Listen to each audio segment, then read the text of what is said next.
next conversation, we'll focus on ways in which brands can develop a strong brand identity. So how your brand can develop a strong brand identity, visibility, and explore different techniques and marketing tools you can leverage on to reach your target audiences, differentiate your products, and build customer loyalty. Our speaker is someone that, oh my goodness, I'd like you to warmly welcome her upstage as she moderates this session, Tokunboh George-Taylor.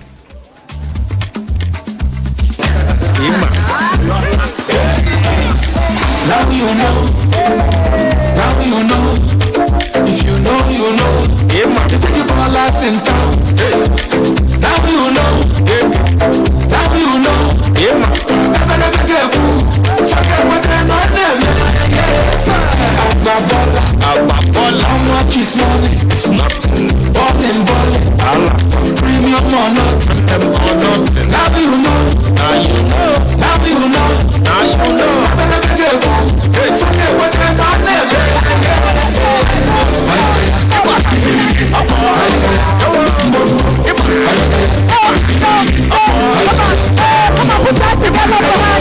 Thank you so much for being here at LLF 2024.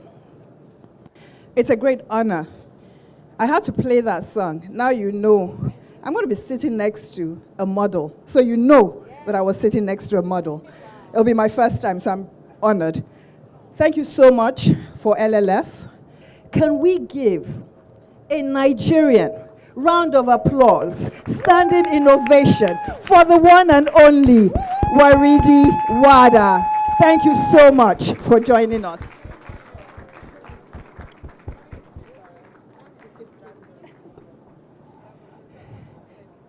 Your work has been very interesting and very inspiring. But I wanted to ask you, to decide to help African designers, what gaps did you see before you started the Fashion African 254? Not only the gaps, you chose the name as part of your branding, because we're talking today about crafting winning strategies for brand positioning and visibility. I've been in PR for 30 years, so this is a very important topic for me. So what gap did you see, and why that name? Because I went on your website and I saw why you chose that name. Thank you so much. Thank you so much for the amazing introduction. So I'm just wondering how I'm going to fill it up and level it up. Thank you all for attending, and also thank LLF for inviting me. It's my first time in Lagos, and I wish I had a music to enter the way you did. Ooh. So I can show you my African move too. I'll organize. So May closing. So to answer your question, first I have to start with a little story. As you mentioned, started my career as a model, traveled to London, New York, ended up in Germany in 1993. Continued modeling there, and while I was modeling, I basically, for years, from 2000 to 2008, due to being one of the top models and African, I was always brought in as ambassador for a charity project. And of course, I was very proud to be ambassador for African projects. And I did it very dedicatedly. And then 2008, there was a big demonstration in Kenya after election. A lot of killing was going on. And one of the designers then called up Fashion for Peace in 2008 and brought in top international people from the fashion platform, Adama, Imani Aisi, Adama Pari, who are from the continent, really top designers at the continent at that time, mind you, 2008. And I was called in to come in and join this, how can I say, rally for Fashion for Peace. So while I was there, and I moderated the show, and it was the first time ever that I was rubbing shoulders with all these talented African designers. I never had actually even gone there, that they are talent in Africa. I mean, me being as a model there, working for top brands, designers, never thought, because for me, knowing that in Africa we have tailors, we take our pattern, they do our clothing, and basically, for me now, they're designers. Before we just call them tailors, you know? Yeah. So when I, after going back, 2008, after this event, I went back to Berlin, to Germany, where I'm based, in 2009, and I said, stop, no more charity for me, because Africa is not about charity. I met vibrant young people, I met people who want to work, I met young talents, and there is basically really top creative people in the continent. So from then, 2009, I got involved in different projects to communicate my voice, what I want to say about to change mind, that Africa is not about charity, it's not just about disease and poverty and so on. And that's why I say I use fashion as a tool to communicate and change the mind and the perspective, especially in the German platform, and bridging Africa with the German platform. German platform means not just Germany, Switzerland, Austria, and also part of the Scandinavian countries. So then, in this time between 2008 and 11, I kept traveling back to Kenya and really being part of the fashion event. And while I was there as a jury member for every year, and I saw that we do have talent, but we don't have fashion schools that teach you A to Z. So how do I fill that gap with my expertise and also international expertise, that, of course, without school, to see what each designer is lacking in their knowledge and how to, to fill in the gap.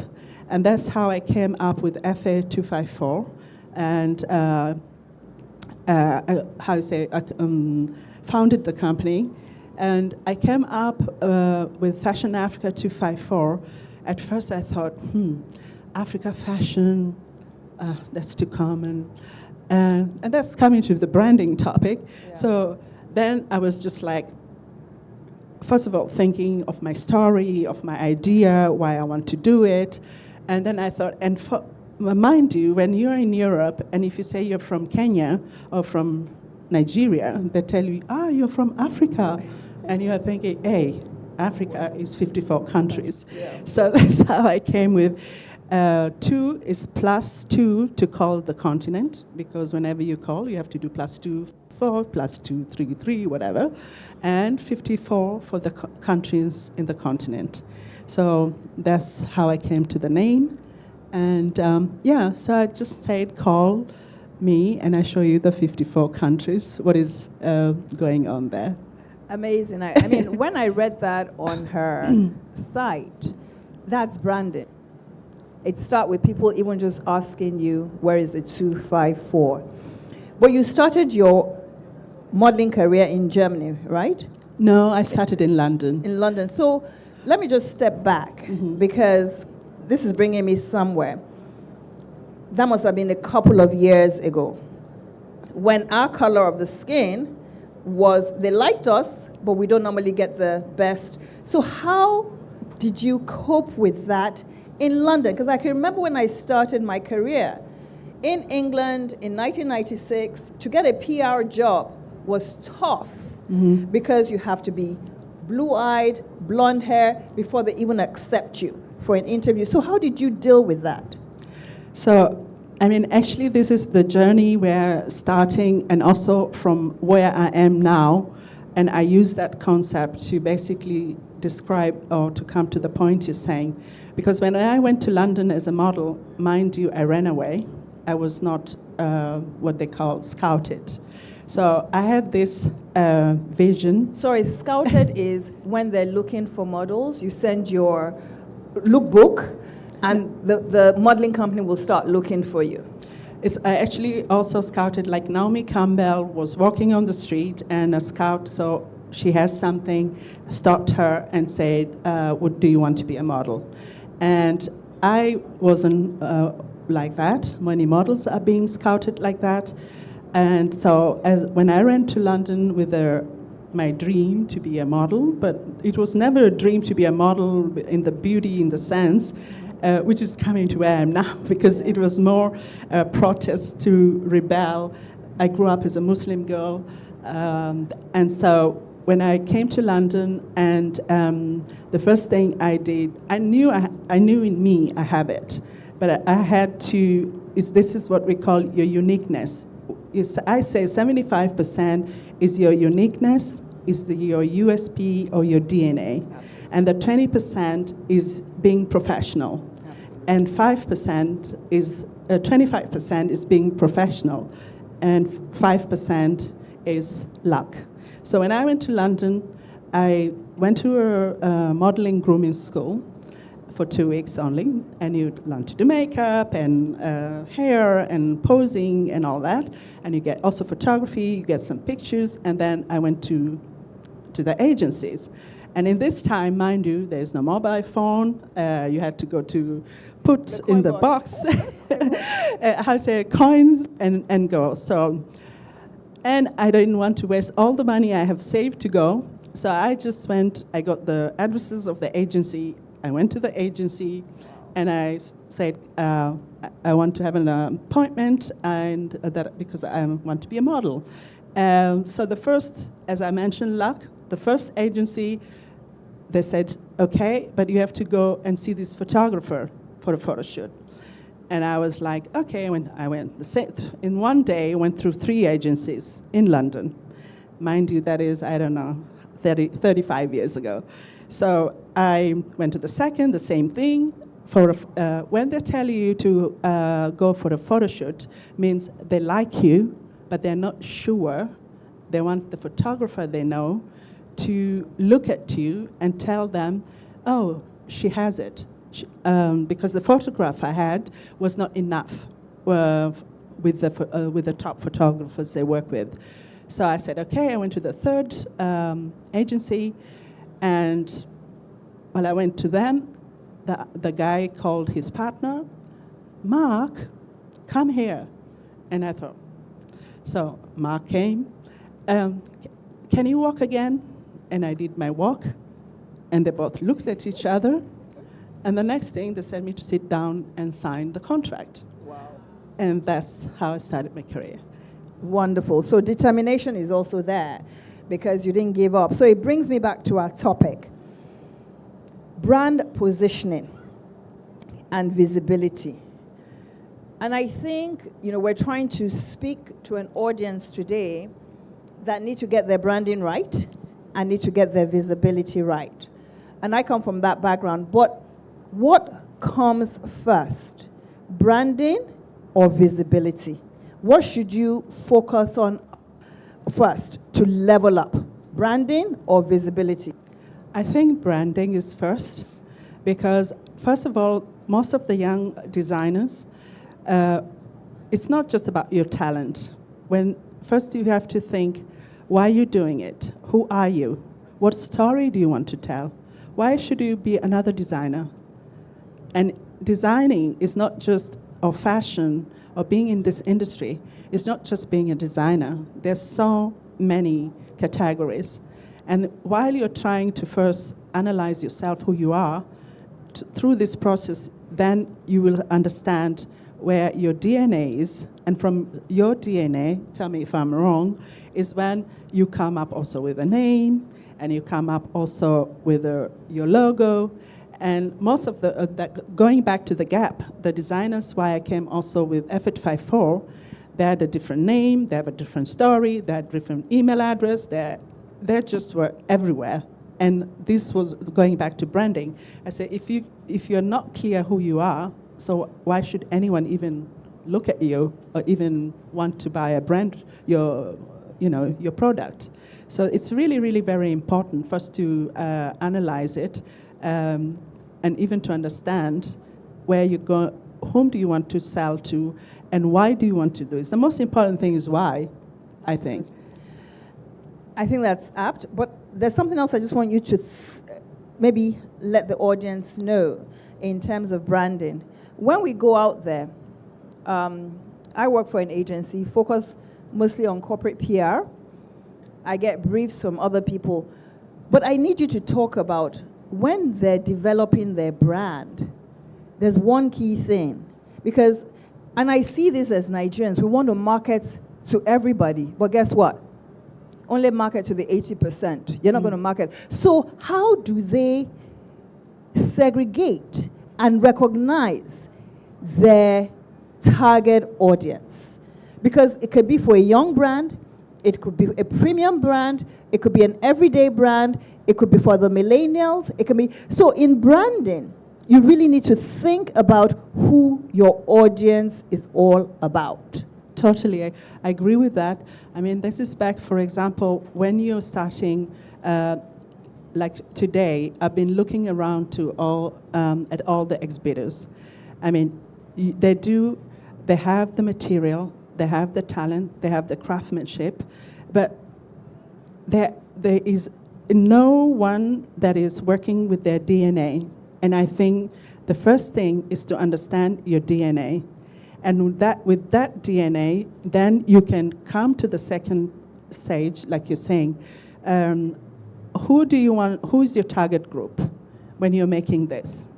And which is this target group? What is going to be your pricing? And the target group, because we all want to make thinking, first of all, we've mentioned that you think of money, or you want to make a lot of money, but that's the wrong direction. So she has this drawing on her bag, and that she has a lot of different bags. So I look at it and I say to her, you know, do you realize your DNA is just in front of you? Because this is your DNA, and to develop this, forget even this look. This is from all the designers there, they have the same pattern. And I'm wondering, is it because they're using the same artisan? Because this is basically, then you're just another bag.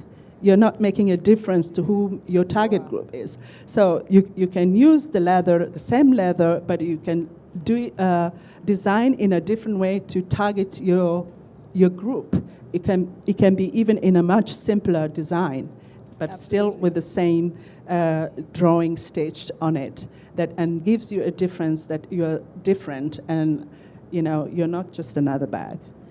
Let me ask you a question, and I want you to answer me in one sentence, right? It's a tough nation, right? Right. Most designers want to make their cash, so they forget their DNA. Yeah. It's all about the money. Yeah. They've lost themselves, right? What one advice would you give? Because I believe the money will come. Yeah. Is getting that brand and DNA right. I remember when Femi Handbags started. She's gone through a journey, right? What would you say to that person who has not got the right DNA but needs the cash? Just one sentence you will say to that. I know it's a bit difficult. Just one sentence. So just to get your question right, if they don't have a DNA but they're just thinking of the cash, Correct. then you're in the wrong business. Thank you. Thank you. So it is important, very important. If you are not passionate about something and it's about money, you're going to be stuck. You're not going to go to the next level. Very, very important. That's why I wanted you to answer in one sentence. Now, a lot of young people or even growing businesses, when we look at the topic as well, brand positioning and visibility, a lady just left here. She was on the panel before, and I went to introduce myself to her to say that I had pitched for her business before. So one thing that scares a lot of new designers, upcoming designers, hey, branding, yay, I can't afford it. It's too much money, oh. No, let me just... So what do you tell them? Because when you even started out, things are different. We have social media now. So what do you tell them about branding and visibility and the cost? Because a lot of people think branding and they automatically think of the Benjamins. So what would you advise them? Most of people don't want to pay PR because, for example, they think that Instagram is there, they can do it, and da-da-da. I think it's important if you like to have someone new to analyze the whole situation. And even if you don't want to pay for months, at least to have your brand analyzed and to see where your weakness is and where your strength is. And then you can go work with your strength using your social media. But also the social media, also it has to be clear what is your message, that you get that visibility. You could also, but everything that, even if you get let's say yourself, you get a celebrity in Nigeria or an actor to wear it and post it and talk about it, but also they will do it only when they like it and to see it's worth it. It's also money can't buy them to do that. It also has to present them, right? Yeah. I think you touched on something, messaging. And that messaging, I need you to expand on it. Because everyone has a message about their brand, the individual that they want people to connect with. So help me expand on, because you've crafted a lot of messages for a lot of initiatives you have. Can you expand on how you even start to craft your message? Because I have a lot of CEOs come in, they see me, we just want to be in the press. Just write us a press release. I said, but what is your message? What do you want people to know about you? It's not that I sell handbags. What do you want them to know about your handbags? So I think let's just stick on that messaging to let people understand what messaging is all about. Yeah. For example, for my brand, Fashion Africa 254, my message is, quote, changing minds. So whatever I am selling about, for example, back to African designers for tomorrow, when I put the African design for tomorrow was about to work with the African designers with a message for changing minds, but communicating it through every level, that they understand that when they're working with the African designer, they will not get 100 pieces which are the same color. If they buy 100 pieces from a designer, they're gonna get 100 pieces, could be 10 different colors. And this is what they are now. I have been talking about sustainability before. African designers are already sustainable, but the African designers also, to change their minds, you cannot make 1,000 pieces to take for Europeans, because you can't produce mass production. So you have to stick and be consistent with your message, and that's what I have stuck. It took me years for even German platform, like you say, highly respected. It took me 15 years for them to now note and come to me and ask me for opinions, for my voice, for connection with the African designers.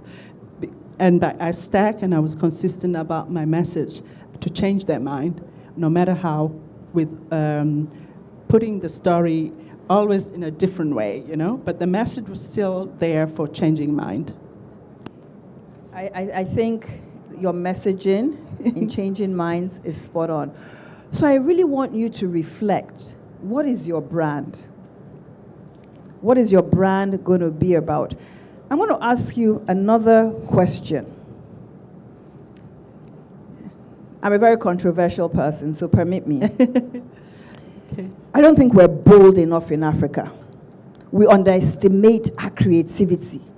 When I see a Ghana Must Go bag being sold in Harrods and Selfridges at a ridiculous price, and I come here and I see bags, what do you have to tell people? Who are the buyers even buying those bags? Ghana Must Go, we buy it for 50 naira or 25 naira, and it's now being displayed in Harrods, Selfridges, in the front of their store. So what do you tell designers about being bold and stepping out of the continent? Are you talking about their pricing? I didn't Just understand. their goods and pricing. Well, I think, for example, one of the things I say to the designers that you have to not only think globally, but you have to be global locally. So in this way, even with your pricing, like for sure, if this bag she sells here for $50, and in Harrods it's $650, and when she sells here for $50, you don't want to buy it because it's too expensive. You have to respect that actually you're getting it very cheap. To when it goes out there, it's more expensive because they take 3 times the price to put it in the store. So you're lucky to get it for when you buy it from here. So I think also us as Africans, we have to respect our designers, where the whole to value their chain of from the beginning of sourcing to the making. It's luxury, you know. I mean, this is what our now even international brands are talking about, luxury. They're going back to craftsmanship, which we have for 100 years, and to respect the craftsmanship, to respect our tailors, to remind them without them, we basically, we can't sell, or we can't basically have enough products to produce there. So let's go back to the makers and take care of the makers. Great. I think one of the questions everybody's probably dying to know here is, how can they join your series? Because you have quite a couple of initiatives. Yes. I think it'll be good to know, you source out for creative minds to see how you can expand them. I think it'll be good. And I'm going to give you opportunities to ask questions. But I think it'll be good to tell them, how do they join part of your series, your mentorship program, your creative minds? How do you, you really need to go to her website. Clean, simplistic. It is just so fresh. You really need to go to it. Please, how do they join the program? So with African Designers for Tomorrow, what I basically do is curate, when the designers apply to be on that mentorship program, they apply through, of course, you go to the website and you write an email, or you can even directly on my Instagram write me, I check you out and see how far you are with your brand or design. I give you my tip or advice.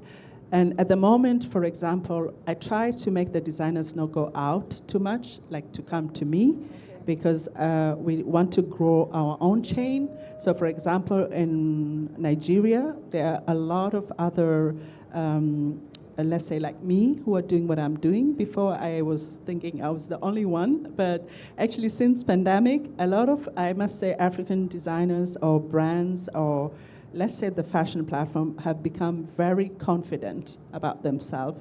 And I'm so proud to hear that. In fact, I thought my job is done for changing minds.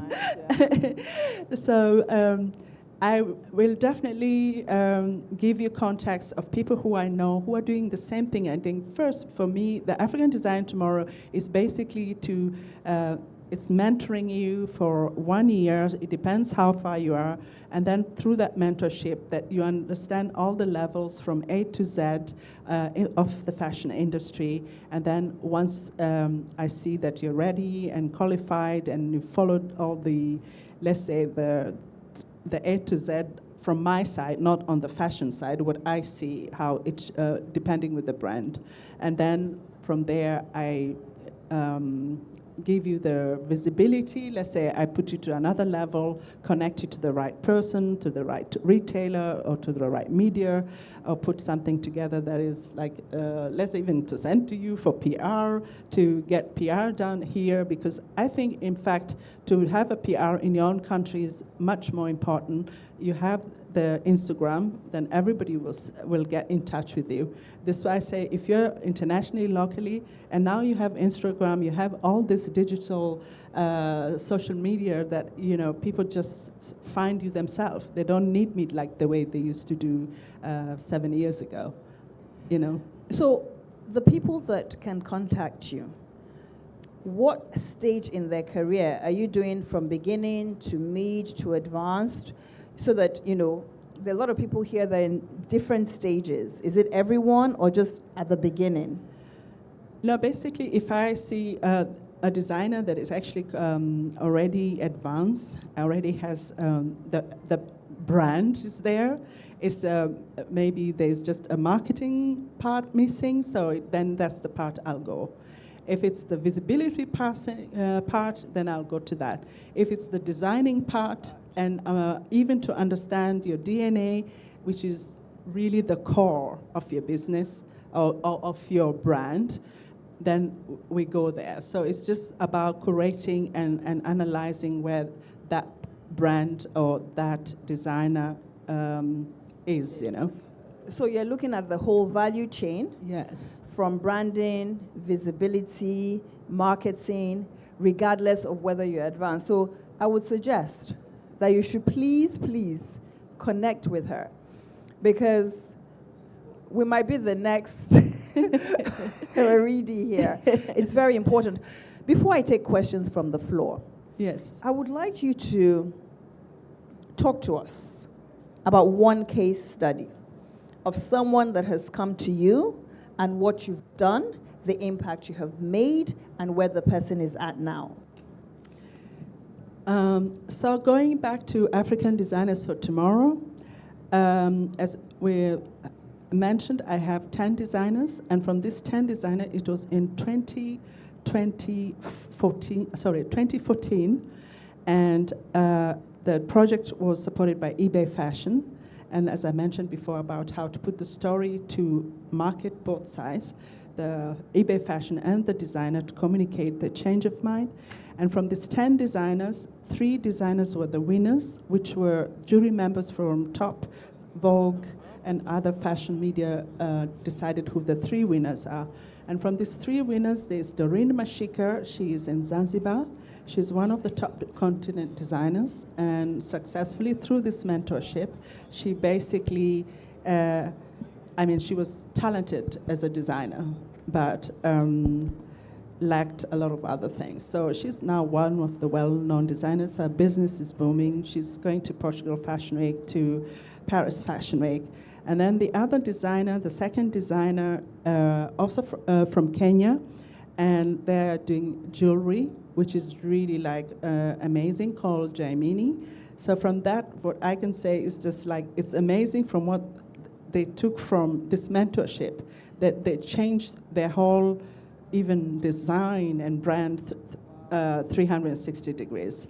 And then the third one, she was actually a jewelry designer, and that goes back to when I analyze the designer and do the DNA to understand her DNA. And she went basically one of the taught jewelry designers. She went to Italy and did the whole goldsmith thing.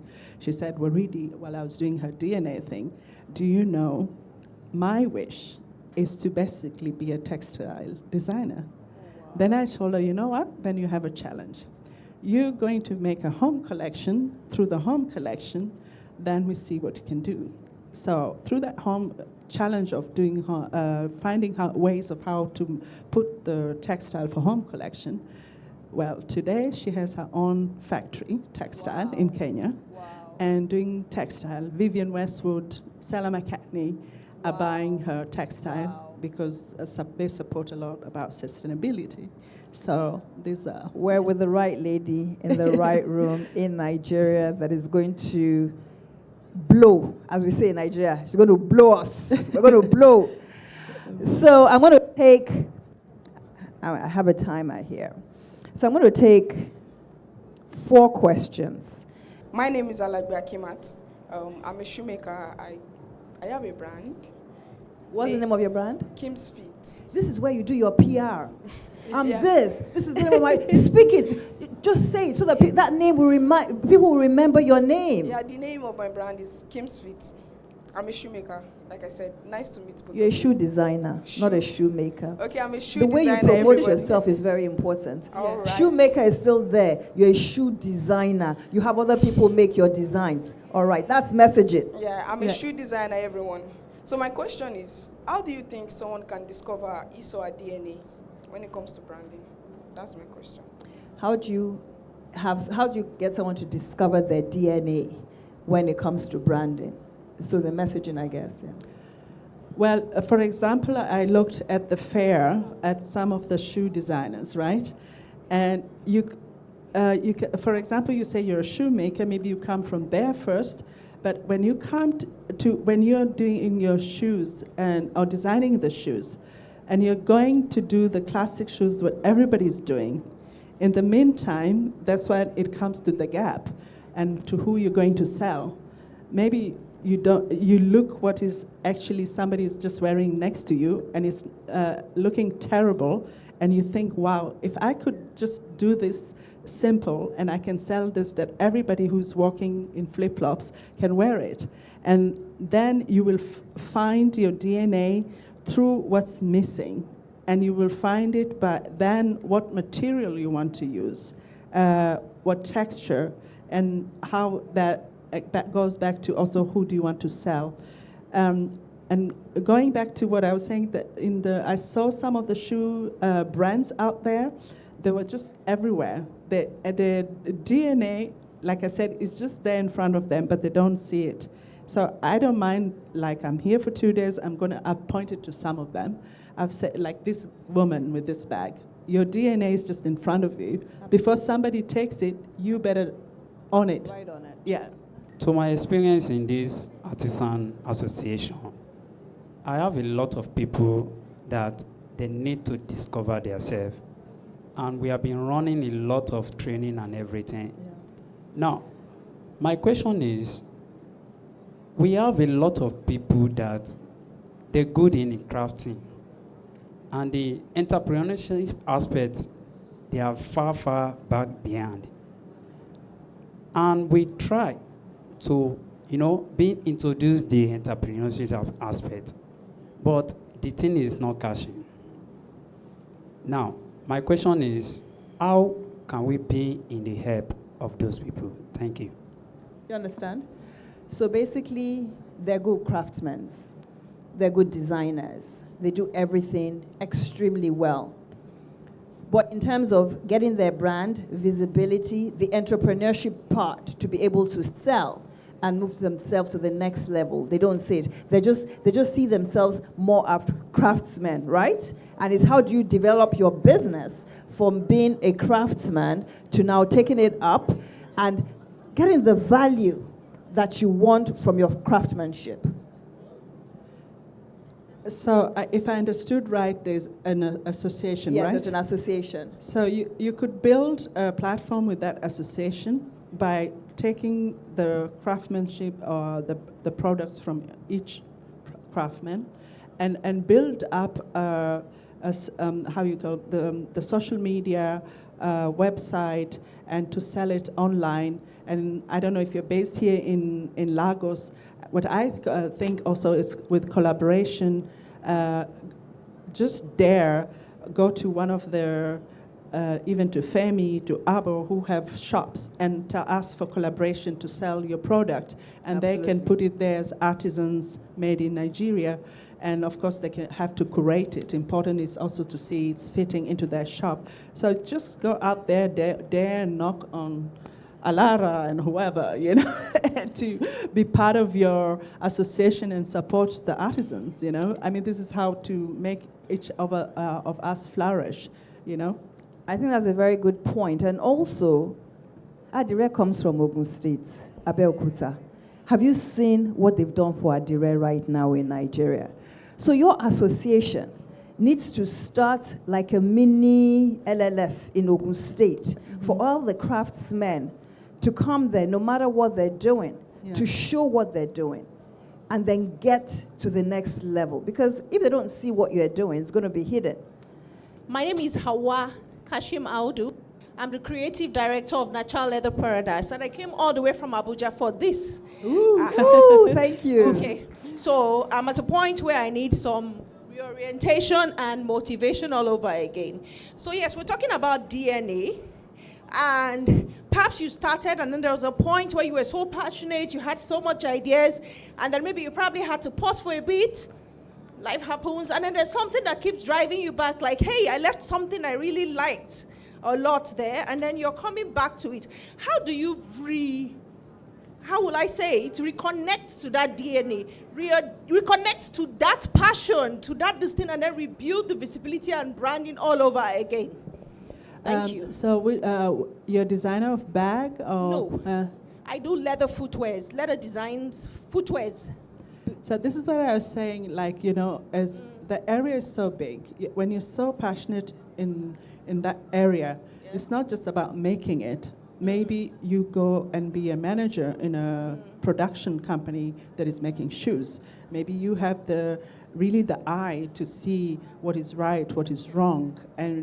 And this is also one of the things I told the designers. You know, some of them went to become production managers because it's not just about designing. You have the eye. You could be working for a big organization that is, then you're still in your passion or in the, let's say, your DNA or your passion, or something out of that then comes out. This is how this designer who opened her textile company, she first went to work as a production manager in a small textile company, which again came a white person out of America in Kenya to open this factory for helping women to have job.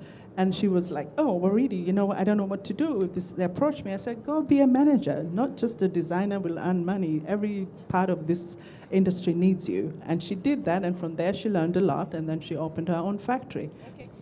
I do have my own factory. Okay. Okay, I had my own factory, though I paused for a while, and then I came back to it. Mm-hmm. So I'm trying to connect back to that passion, the creativity, and everything all over again, and that's what brought me here. Basically. Thank you so much. I think it has been a very engaging session. And one thing I want you guys to take out of this session, we've not mentioned about money. It's about your branding and your visibility. Mm-hmm. Once you get your branding and your visibility right, the money will come. So one last advice for you, apart from people calling you, what's the last advice that you want to give to new creatives on their way, advanced creatives, creatives that have made it? One advice, as an African, would you give to the people in the room about leveling up branding and visibility? Appreciate where you are. Embrace yourself. Embrace who you are. Don't look outside.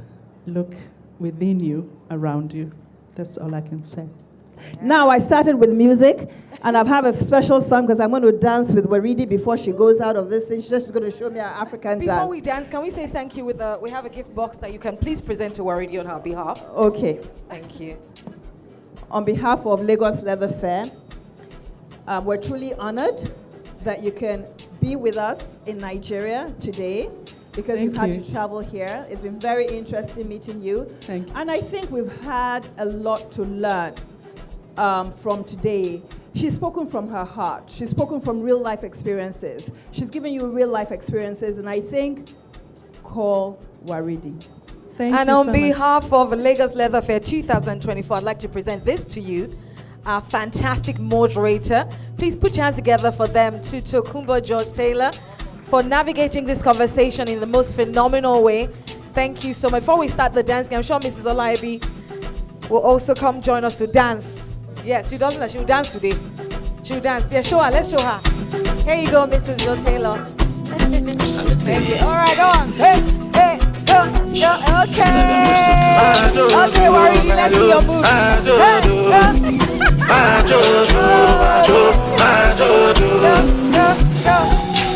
Since 1947, the matter never settled. You be what I be get to. My Accessibility lo yan wọ́n lẹ́nu. Better recognize, better stop all guys. No wonder then they go call mine. As I dey shut it down, Monday, Tuesday, Wednesday, strongest night, Jalaba. Then they come and pick up that. No back, I'm telling you.